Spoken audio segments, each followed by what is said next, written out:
अस्सलाम वालेकुम, welcome to my channel Ayesha legal institution. I hope you are be good. आज हम डिस्कस करेंगे नेचुरल लॉ। इसके दो प्रिंसिपल्स जो आडियो आर्टम पर्टम और नो वन शुड बी जज इन हिज ओन केस, ये दो प्रिंसिपल आज हम डिस्कस करेंगे। ये एलएलबी पार्ट 2 के सिलेबस में और एलएलबी पार्ट 5 ईयर के सिलेबस में ये जो है टॉपिक शामिल है। तो सबसे पहले जो है वो ये है इसका इंट्रोडक्शन कि there are some principles of law which are based on justice and reason. These principles are the common of judicial conduct to which are tribunals and persons who have to provide justice by judicial cause judicial decision. Confirm these principles are called as requisites of central law, the law of nature. These certain rule of conduct supposed to be so justice that they are binding upon all mankind. यही है कि जो principal of natural justice हैं वो base करते हैं reason पर, और ये जो है कैनन्स के प्रिंसिपल्स और रूल ऑफ कंडक्ट्स हैं, ट्रिब्यूनल्स हैं जो कि इनको फॉलो करती आ रही हैं, और आगे ये डिवाइड किए गए हैं जुडिशल काजी जुडिशल में। ये जो प्रिंसिपल ऑफ नेचुरल जस्टिस पे जो है वो डिपेंड करते हैं। तो अब इसकी हम डेफिनेशन देख लेते हैं। तो ये मैंने डेफिनेशन में जो है पहले वाली उसको मैंने इसके लिटरल मीनिंग में ऐड किया है। आपने लिखना है सब्सटेंशियल जस्टिस या फंडामेंटल जस्टिस, ये इसके मीनिंग हो गए। उसके बाद आपने इसकी जो है वो स्मिथ एज के मुताबिक जो है उसकी नेचुरल जस्टिस की डेफिनेशन लिखी हुई है कि ये क्लोज रिलेशनशिप है between the common law and moral principles describing what is right and what is wrong. क्या है बेसिकली ये कह रहा है स्मिथ एज के जो रिलेशनशिप है कॉमन लॉ का और मॉरल प्रिंसिपल्स का, कि वो आइडेंटिफाई करते हैं कि क्या सही है और क्या गलत है, उससे कहा जाता है कि नेचुरल लॉ। इसके बाद ये एक केस लॉ है और ये ऑब्जेक्ट है इसके कि ऑब्जेक्ट क्या है नेचुरल लॉ के। The basic object and aim of the rule of natural justice is to secure justice to prevent miscarriage of justice. क्या करना होता है कि इसने सिक्योर करना होता है जस्टिस को, और जस्टिस को जो इलीगल तौर पे लोग काम कर रहे हैं उसकी रोकथाम करनी होती है। ये प्रिंसिपल्स हैं नेचुरल जस्टिस के कि तीन इसके प्रिंसिपल हैं कि नो वन शुड बी जज in his own cause, hear the other side ऑडियो आर्टम पर्टम रीजन डिसीजन। हम दो डिस्कस करेंगे इस वीडियो में। तो पहला है हमारा ब्यास और इंटरेस्ट। फर्स्ट प्रिंसिपल जो है हमारा कि नो वन शुड बी जज इन हिज ओन काज, कि कोई भी जो है अपने फैसले में खुद अपना फैसला नहीं कर सकता अपने केस में, बल्कि उस यहाँ इसमें यही है कि बाइसनेस नहीं होगी। कोई किसी का रिलेटिव नहीं होगा, कोई उसके रिलेशन के हिसाब से या फिर रिलीजन के हिसाब से कोई भी बाइसनेस ना हो केस में। तो इसका फर्स्ट प्रिंसिपल यही है कि principle of natural justice consist of the rule against bias interest. It state that a person should not be जज इन हिज ओन कॉज। उसके बाद बेसिस इस प्रिंसिपल की क्या है, इसकी बेसिस यही है निमो डिबेट इस जूडिक्स इन प्रोपिया काजा। अब उसके मीनिंग लिखे हैं कि नो वन शैल बी जज इन हिज ओन केस। आप इतना ही लिखे बस, अपनी काज में जो है वो नहीं हो सकता है कोई भी। उसके बाद मीनिंग ऑफ बाइसनेस क्या है कि term biasness is defined as follow, ये मैंने लिखी है a predisposition to decide from against one party without proper regard to true merits।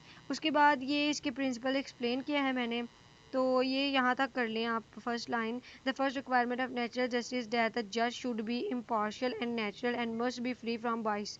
इसमें यही है कि जज को क्या होना चाहिए कि वो फैसला करे बिल्कुल आज़ादाना तौर पर, उसकी कोई भी बाइसनेस ना हो, मतलब उस पर किसी भी किस्म का प्रेशर ना हो। तो ये इसमें कहा गया कि बाइसनेस नहीं होनी चाहिए, कोई भी शख्स अपने केस को खुद डिसाइड ना करे, किसी की फेवर में ना डिसाइड करे, बल्कि वो जस्टिस को प्रिवेल करे।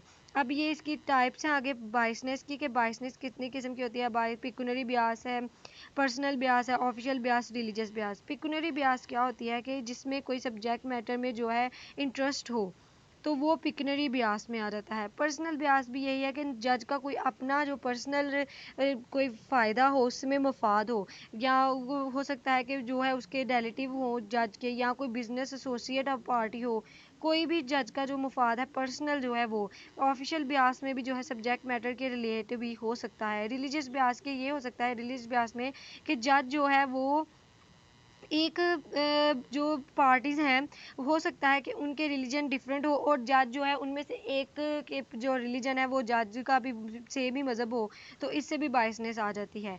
और इसके बाद इसके प्रिंसिपल हैं कि जो प्रिंसिपल है नो वन शुड बी जज of his own cause apply not only judicial proceeding but also by quasi judicial proceeding and administrative proceeding. आगे एक्सेप्शन है इसकी कि एक्सेप्शन क्या है, बाइसनेस की statutory authority, statutory modification, waiver, contempt proceeding. Second principle है इसका हेयर टू अदर साइड्स। ये ऑडियो आर्टम पर्टम है, इसका जो है नेचुरल जस्टिस का दूसरा जो अहम प्रिंसिपल है वो यही है कि हेयर द अदर साइड, दूसरी साइड को भी जो है वो सुनना चाहिए, सुने बगैर किसी को भी जो है वो सज़ा नहीं दी जाती है। ये लॉ का रूल है कि हर एक को जो है वो राइट जो है ये राइट दिया जाता है कि वो अपने लिए जो है, जैसे कॉन्स्टिट्यूशन ऑफ पाकिस्तान में राइट टू फेयर ट्रायल है कि हर एक इंसान को ये राइट है कि वो अपने हक में जो है बोले, तो उसको फिर उसके बाद सुने बगैर किसी को सज़ा नहीं दी जा सकती। तो इस का बेसिक ऑफ प्रिंसिपल क्या है, ऑडियो आर्टम पर्टम। मीनिंग क्या है, hear the other side, no man should be condemned unheard, both the sides must be heard before passing an order. ये इसके बाद एक केस लॉ है, Painter versus Liverpool oil light. A party is not to suffer in person in pursue with an opportunity of being heard. उसके बाद elements हैं of principle of ऑडियो ऑटोपर्टम के, दो इसके एलिमेंट्स हैं, एक नोटिस है एक हेयरिंग है। पहले हम नोटिस को देख लेते हैं कि नोटिस क्या है। First element of principle is right of notice. Meaning क्या है इसके कि that before an action is taken the affected party must be given a notice to show cause. मतलब एक शो काज नोटिस भेजा जाता है दूसरी पार्टी को कि वो जो है अपने फेवर में आके बोले, वो कोर्ट को बताए कि उसका कसूर है कि नहीं।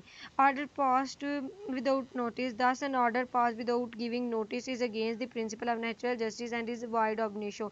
शुरू शुरू से ही सीधे से ही कह सकते हैं कि हम गलत है कि अगर जो है जज वो फैसला कर दे without sending a notice to an other party, तो वो क्या होगा, वो सिरे से ही जो है वो गलत होगा।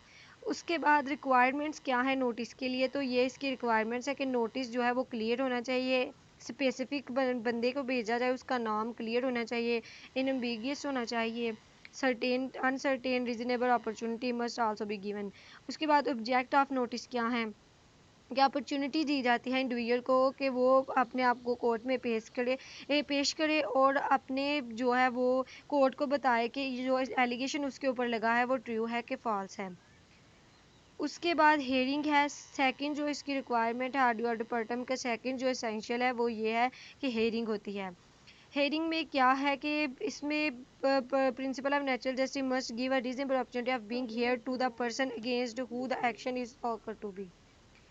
Order given without a reasonable opportunity, अगर किसी को आप हेयरिंग किए बगैर सज़ा नहीं होती, हेयरिंग की जाएगी, उसको सुना जाएगा, फिर उसके बाद जो है देखा जाएगा कि ये ठीक है, फिर उसके मुताबिक जो है सज़ा होगी। ये मैंने केस लॉ लिखा है और इसका आपने सिर्फ जो है वो हेल्ड लिखना है, जो डिसीजन है वो आपने इसमें लिखना है। उसके बाद आगे आप ये लिखना चाहें तो ठीक है, नहीं तो एंड पे कंक्लूजन, और ये हमारा क्वेश्चन कंप्लीट हो गया।